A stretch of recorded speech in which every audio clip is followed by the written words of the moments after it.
here we go, get ready for another episode of Coffee with Jim on a beautiful Sunday morning. Let's get everything together here.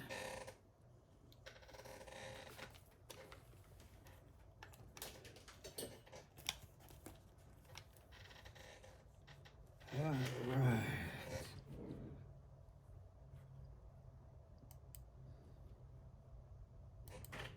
Today we're going to be talking about ghost towns. Oatman and Chloride, Arizona specifically. Gold Road.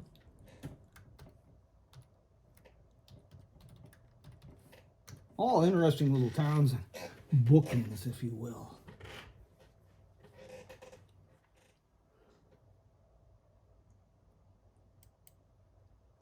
Running this on a Podbean live stream, but we archive this program on Podbean, Spotify, iHeartRadio.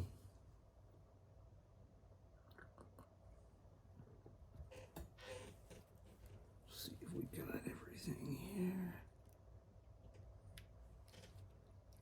It's kind of a one-man railroad. I joke about this being Mayberry programming because we do everything ourselves here.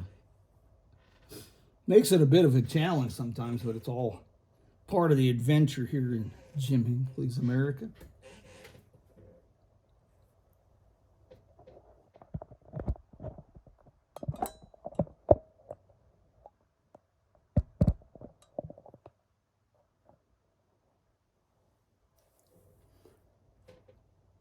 Just got a couple minutes to set everything up. What I do is I set the programs up ahead of time, and then I can just go live. And we had the music from Joe and Woody and the Boys of the Road Crew, the theme song for Jim Hinckley's America.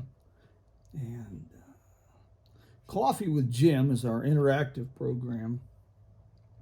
And then our second podcast, Car Talk from the Main Street of America. I record that. I send it to Stan Husted, the producer. Then we record the closing together, and we get her up by Monday mornings usually. That's the game plan. I am using some of the notes I've written here, plus some notes from Ghost Towns of Route 66, a book that I wrote some time ago.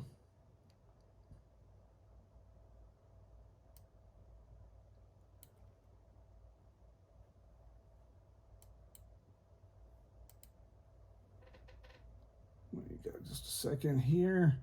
Setting up the music right now for the intro. You can find the, if you want to listen to the Road Crew, the theme from our program, it's on our website. It's JimHinckley'sAmerica.com is the website. And here we go. We are live.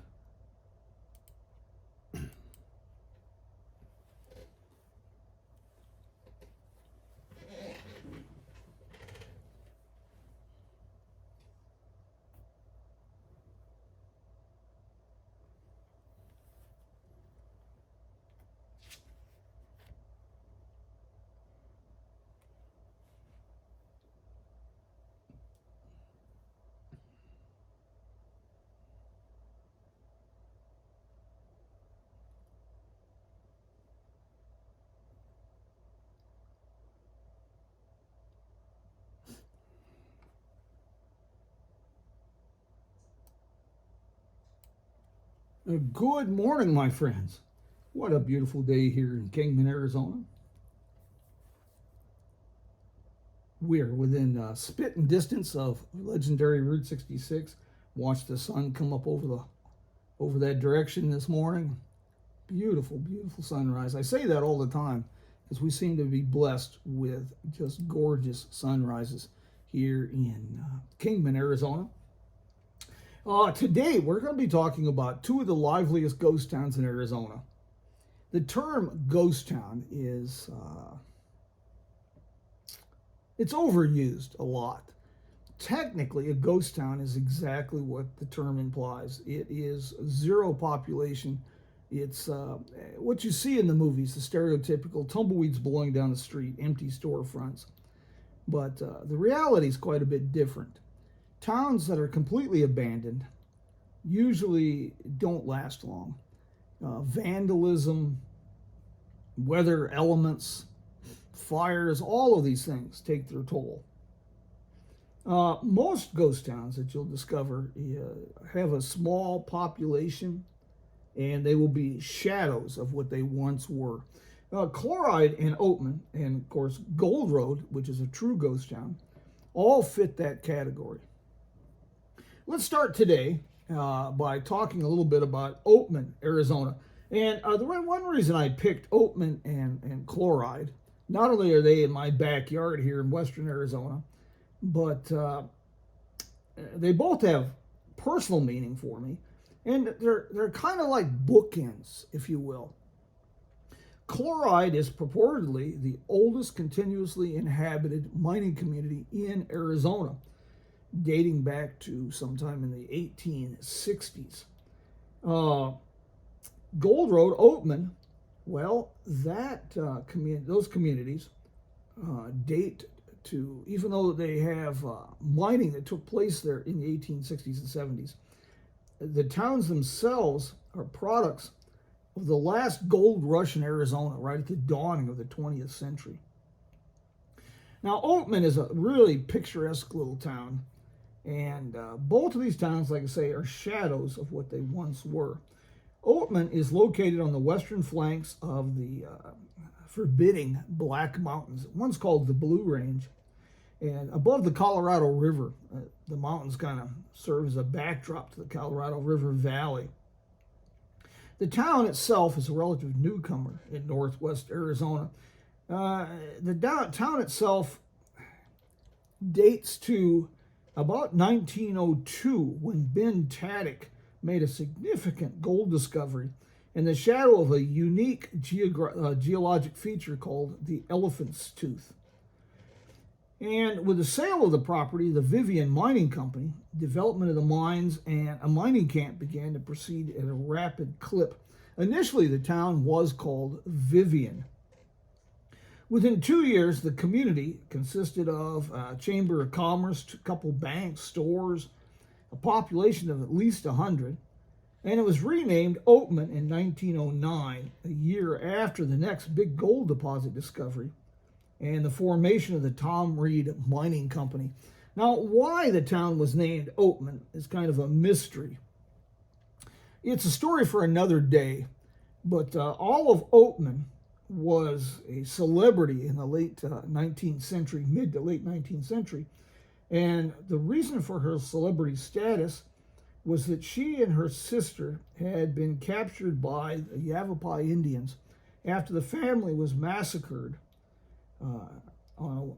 as they were traveling to California. This took place down there in the deserts near Gila Bend.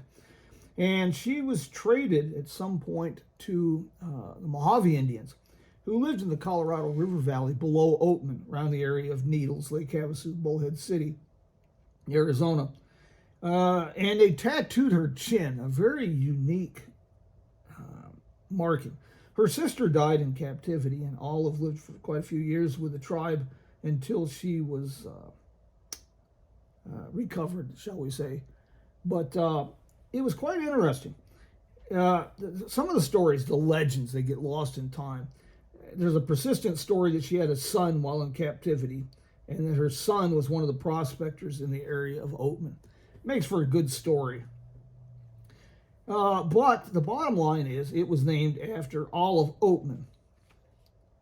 And the story is, I'll give you a brief story here of Olive.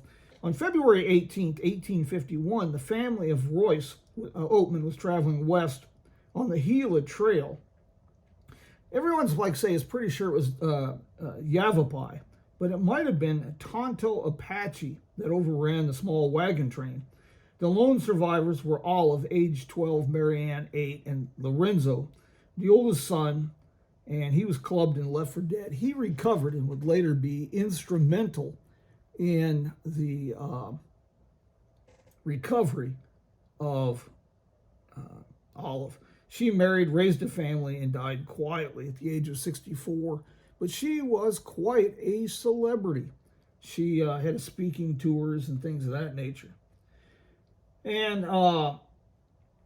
the town began to boom, the town of Oatman, thanks to the United Eastern Line in 1913.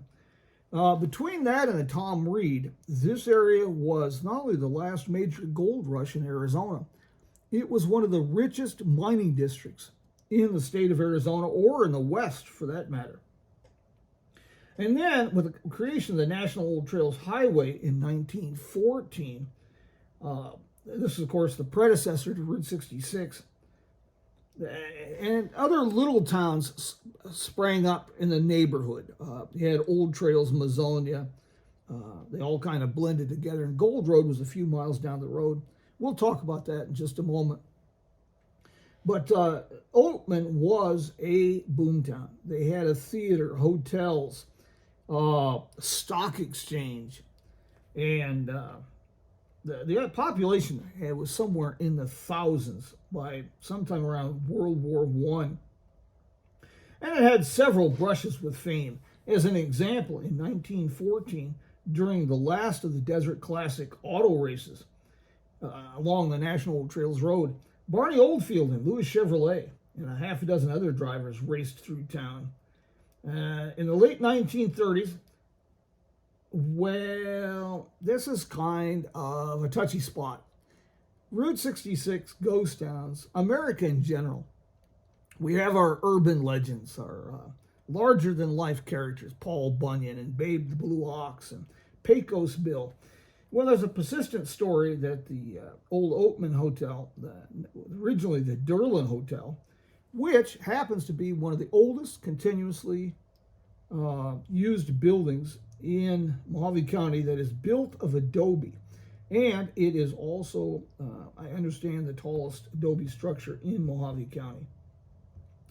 The legend is that Clark Gable and Carol Lombard, after marrying Kingman, spent a night at the Oatman Hotel. This legend didn't start showing up until sometime in the 1960s. Mysteriously, about that time, of course, a storage shed with the guest registers burned. And legends are good. They keep things alive and they add some zest and spice to a road trip adventure. But the truth of the story is Clark and Carol, they married in Kingman in March 1939, and they followed Highway 466 to Las Vegas and on into California. And they were back in Los Angeles sometime the next morning around 8 o'clock for a press conference. But the town did very, very well until the mid-1930s. The mine started to falter. By this time, it was Route 66 that was funneling traffic through town. Then in 1952, Route 66 was bypassed. And in early 1940s, a lot of the gold mines had shut down as non-essential war efforts. Flooding resulted, and they were never reopened. So Oatman started a precipitous slide. When I was a kid in the mid-60s, the population was somewhere around 50. Far cry from the thousands and thousands that had lived in the area before. But it became a movie set of sorts. And Foxfire, 1955, Edge of Eternity, 1959, How the West Was Won, 1962, Roadhouse 66 film scenes here in 1984. Oatman's a lively place, to say the very least.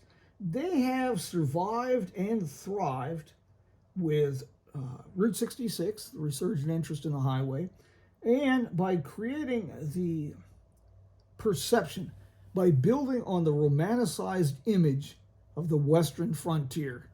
They've been able to do very, very well. And one of the claims to fame, one of the exciting things, of course, is the donkeys, the wild donkeys that have free reign, wandering out of the stores, the streets, up and down the streets. And as I quip and joke a lot with tourists and tour guides, it's kind of refreshing to see that not all the asses are in Washington. But I digress. The drive to Oatman over Sitgreaves Pass and through the Black Mountains, Boy, I tell you, to me, that is one of the most scenic sections there is of Route 66. A one-eyed blind man cannot take a bad photograph out in that country. And that helps fuel the popularity of Oatman. And the Oatman Hotel, well worth a visit, and enjoy a buffalo burger, soak up the atmosphere, have some fun. And it just so happens they have some of my books for sale, signed copies at Jackass Junction, as well as Fast Fanny's. And if you stop in Jackass Junction, talk to Leanne Toohey. She's doing a tremendous job chronicling the town's history, working on gathering photographs and information with the intent of starting a museum. And that's kind of neat. Kind of down the road to the east a bit, along Route 66, is Gold Road. There's really nothing left of Gold Road. There is an active mine there. And it takes a very vivid imagination to see a vibrant community in what was here. Gold Road is with Oatman as a relative newcomer in the annals of Arizona mining towns. It dates back to the dawn of the 20th century. Jose Jerez, he was a Mexican military officer that had come to the United States in the late 19th century, become a prospector. This particular instance, he was grub-staked by Henry Lovin in Kingman. And Henry Lovin was a successful Kingman merchant. He was also Mojave County Sheriff for a while and Mojave County's first state senator. And he was on the committee that wrote the state's constitution. My pa said it's better to fill the head with useless knowledge than no knowledge at all. There's a building in Kingman on Andy Devine Avenue, Route 66, sandwiched between the Hotel Beale and Hotel Brunswick. And if you look up towards the top of this old saloon, you'll see the name Lovin and the date 1906. That was Henry Lovin's Palace Saloon. It's now the Sportsman's Bar. Well, Henry Lovin and funded the grub-staked Jerez. He discovered a major gold strike. And in short order, he profited mightily. Henry Lovin had grub-staked Jose Jerez $15. And within a few months, they were able to sell their claim for $50,000. Lovin went on to a few other great things, as I mentioned. Jose Jerez didn't fare so well. He, a few years later, after a lot of drinking, losing his money, he killed himself with rat poison.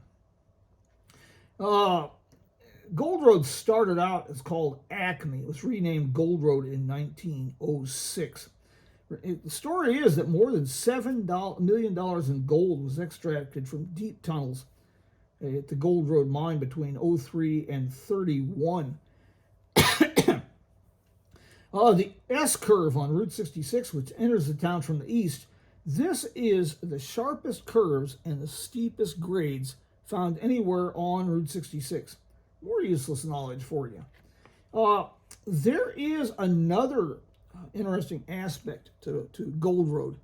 As you're coming from the east and you make that hairpin curve and you come into Gold Road, if you look on the left side of the road, you'll see a concrete slab with a hoist, an old garage hoist sticking out of the concrete.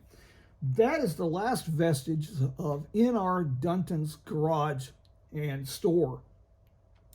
N.R. Dunton had started working there at the garage and purchased the property when it was still the National Old Trails Road. Jack Rittenhouse wrote a great book in 1946 that's become a classic called A Guidebook to U.S. Highway 66. And in that book, he mentions that in Gold Road, there's a garage that offers a towing service. That was N.R. Dunton. N.R. Dunton also built Cool Springs on the east side of Sitgreaves Pass in about 1925, 1926. And in Kingman in 1946, he bought the new Taylor Owens Ford facility along what is now Route 66, Andy Devine Avenue. The dealership is still there. It's now Dutton Motors Dream Machines. And next door is Mr. D's Route 66 Diner. The D in Mr. D's is Roy Dunton, which was N.R. Dunton's nephew, and he was also the tow truck driver in Gold Road before World War II. And Scott Dunton, Roy's son, is now the owner-manager of Dunton Motors Dream Machines, which is also the headquarters for the Route 66 Association of Kingman. In the early 90s, Roy Dunton and Scott Dunton bought the Chemo Cafe that had opened in late 1939, and they remodeled the property and they renamed it Mr. D's Route 66 Diner. Gold Road, well, the closure of the mines at the beginning of World War II, the realignment of Route 66 decimated the community, and then a state tax law that penalized mine owners for abandoned buildings. That was the death knell. The mining company and they came and dismantled almost all the buildings they could, sold the materials. And when I was a kid, used to play up there. There wasn't much left. Mine tailings, concrete foundations, the mill, assorted stone, adobe ruins, not much else. But there is an operating mine there, and the tailings from that mine have buried a lot of the town site. And that takes us to something a little bit older, which is Chloride. Chloride is one of the last surviving mining camps in the Surbat Mountains. At one point, there were several. There was Surbat and Mineral Park, were to the east and a little further up in the mountains, the Surbat Mountains. And both Surbat and Mineral Park were actually county seats at one time, Mojave County seats. Chloride dates to the discovery of a deposit of silver chloride somewhere around 1860. And it's in the foothills of the Surbat Mountains. And it's a very scenic little mining camp. It's really picturesque, but it's just really the opposite of Oatman. It's a sleepy little village of a few hundred people. There are tourists that visit, and I'll get to that in a minute. I made a great discovery the other day. The remote location initially required ore to be shipped overland to Hardyville, where it went down the Colorado River by steamboat to the Gulf of Mexico and then on to milling. Well, as a result of that, and problems with the Wallapai Indians, who were not happy with the incursions, that limited development of the mines until a mill was built in Mineral Park sometime around 1870. For the next 15 years, Chloride enjoyed a steady growth of residents and businesses.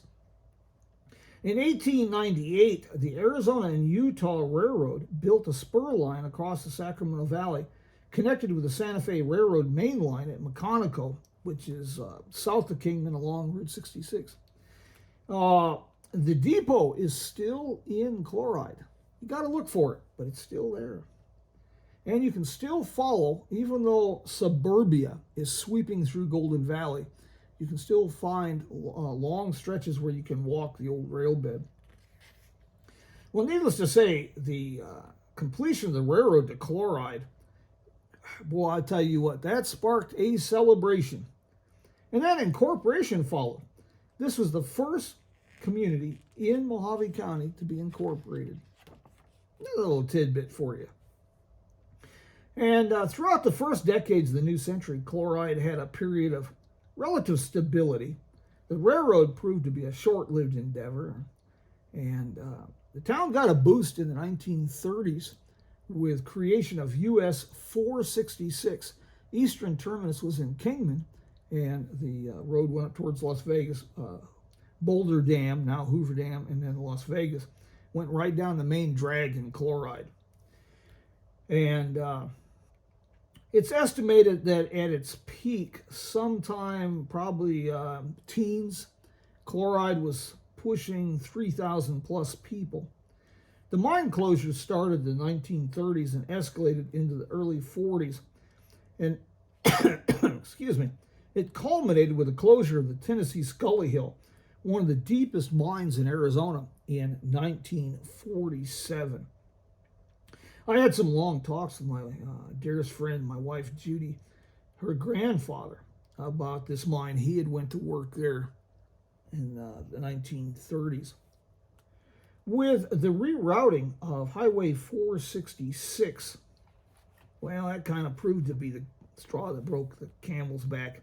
It faded into what it is today, a sleepy little retirement community of people who just like the quiet, they like the history, some eccentric artists that add some color to the place. I was out there the other day, and there is a restaurant. It was in a building that originally opened and was built sometime around 1900 for the repair of wagons and stagecoaches. And then it became a garage. It's called Yesterday's Restaurant. I hadn't been there in years. I've always liked the place. They have really cleaned it up, fixed it up, added a nice cream parlor. Food was pretty good. Unique setting. Well worth the visit. I include Chloride in my new book, The Back Roads of Route 66. It's only an 18-mile drive from Kingman and Route 66, so it makes a great scenic side trip. It's about 3 or 4 miles off Highway 93, the main highway to Las Vegas.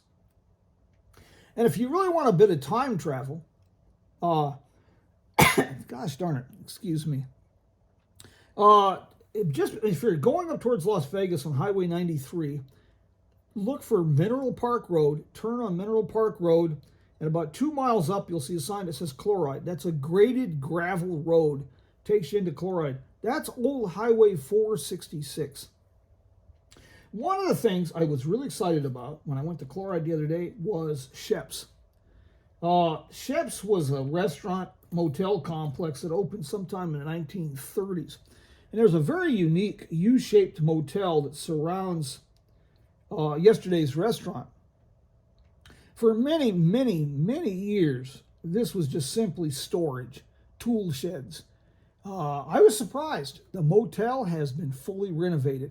I didn't get a chance to look inside, but I'd be willing to bet it's a little bit rustic. I don't think you're going to find a 5-star inn at Shep's in Chloride, Arizona. All these towns are really worth spending some time in. And talking to the people. You know, that's one of the keys to any road trip adventure. Don't rush it. Take time to talk to the people. Take time to listen. You might get some great stories, and people might tell you where to go. Something people normally don't see. Car Talk from the Main Street of America.